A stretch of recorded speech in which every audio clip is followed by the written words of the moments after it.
जय हिंद बच्चों, कैसे हो? उम्मीद है अच्छे होगे। स्वागत है क्लास 9 में बच्चे। आज हम कक्षा 9 की गणित अध्याय 7 त्रिभुज की प्रश्नावली 7.2 का 8वां प्रश्न कर रहे हैं। इस प्रश्नावली का लास्ट प्रश्न है। बहुत छोटा सा प्रश्न है, मस्त सा।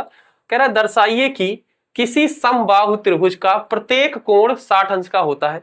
तो बच्चे हमने सबसे पहले ही इंट्रोडक्शन वीडियो ही बता दिया कि समबाहु का मतलब क्या है। समबाहु का मतलब है ऐसा त्रिभुज जिसकी सारी भुजाएं क्या है, बराबर है, समान है, समबाहु कहते हैं।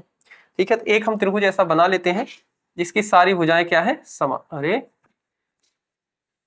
जिसकी सारी भुजाएं क्या है, समान है। तो एक हमारा ये लाइन बना लिया हमने, एक ये बना लिया, और एक हमने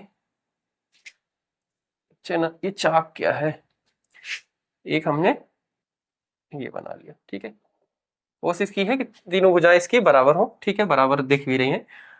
ठीक है, हम इसका नाम दे देते हैं ए,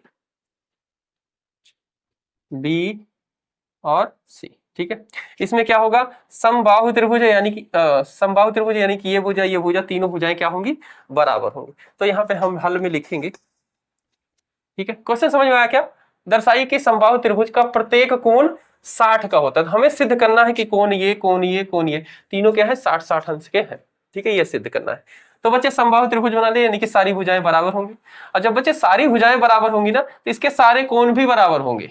ठीक है, एक दूसरे के बराबर होंगे। ठीक है, तो लिखते हैं भाई कि त्रिभुज ए बी सी में, हम डायग्राम सबसे पहले बनाए, उसमें किसके बात हो रही, त्रिभुज ए बी सी के अंदर बात हो रही है।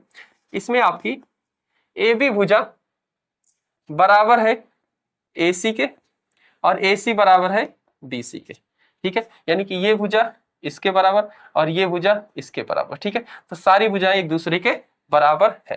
ठीक है, क्यों बराबर है भाई? समबाहु त्रिभुज है ये ना। समबाहु त्रिभुज का मतलब ही होता है कि उसकी सारी भुजाएं बराबर, एक समान, समबाहु त्रिभुज।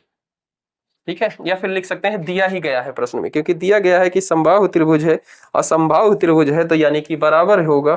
ठीक है, तो ये हो गया। और जब बच्चे समबाहु बराबर भुजाएं हैं तो इसके कोण भी बराबर होंगे। ठीक है, क्योंकि त्रिभुज में समान भुजा के सम्मुख कोण बराबर होते हैं। ठीक है, तो कोण ए बी भुजा के सामने कौन सा कोण है, ये रही ए बी, इसके सामने कौन है, कोण सी है, तो कोण सी बराबर हो जाएगा। ठीक है, ए सी कौन सी है भुजा, ये, इसके सामने कोण क्या है, कोण बी के, और ए बी सी ये है, बीसी के सामने कौन सा कोण है, कोण ए के, तो ये कोण ए के बराबर हो जाएगा। ठीक है, ब्रैकेट क्या लिखेंगे, बराबर भुजा के सम्मुख कोण बराबर, त्रिभुज में बराबर भुजा के सम्मुख कोण बराबर। ठीक है, होते हैं, लिख सकते हो पूरा। ठीक है, आपने इतने सारे प्रश्नों को कराया, सब में देखा क्या लिखना, आप लिख सकते हो आराम से। ठीक, ये हो गया। और जब ये बराबर हो गया, ठीक है, यहां तक बात समझ में आ रही है। इसके बाद हमें बच्चे एक चीज और पता है कि किसी त्रिभुज के तीनों कोणों का योग 80 होता है, 180। तो हम जानते हैं कि कोण ए प्लस कोण बी प्लस कोण सी बराबर होगा 180 अंश। ठीक है, 180 अंश होगा। तो बच्चे क्या हम कोण ए की जगह पे कोण सी लिख सकते हैं, सॉरी ए को ए ही रहने देते हैं। ठीक है, कोण ए को ए ही रहने देते हैं, प्लस कोण बी की जगह पे ए लिख सकते हैं, क्योंकि कोण बी भी बराबर क्या है, ए के, तो बी की जगह पे भी ए लिख सकते हैं, हाँ लिख सकते हैं। कोण सी बराबर भी ए के है, तो कोण सी की जगह पे भी कोण ए ही लिख सकते हैं, बराबर 180 हो जाएगा। अब ये एक दो तीन, तीन ए हो गया, तो ये क्या हो गया, तीन कोण ए हो गया, बराबर 180। ठीक है, कोण ए बराबर क्या हो जाएगा, 180/3। तीन इधर से भाई उधर भेजेंगे तो क्या हो जाएगा, भाग हो जाएगा। और 3 से जब 180 को भाग देंगे तो 3 6 18, यानी कि 60 आ जाएगा। यानी कि कोण ए बराबर क्या हो गया भाई, 60 हो गया। ये तो सिद्ध हो गया। ठीक है, अच्छा, कोण ए हमें पता चल गया, तो बी पता चल जाएगा क्या, हाँ भाई, कोण ए बराबर ही क्या होता है, कोण बी के, तो कोण बी भी क्या हो जाएगा, 60 हो जाएगा।